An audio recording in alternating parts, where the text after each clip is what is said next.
Come closer. All of you come. They should come. They should come closer. Allow them to come here. Go closer. Come. Come, Allow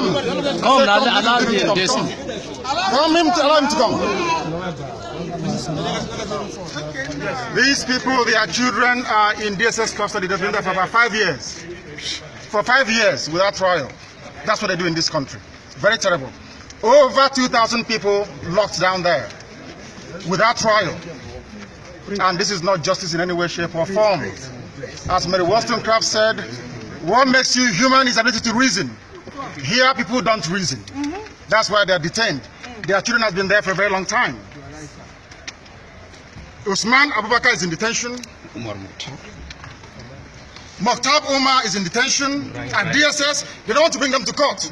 The families are here. Ibrahim Yahya is there as well.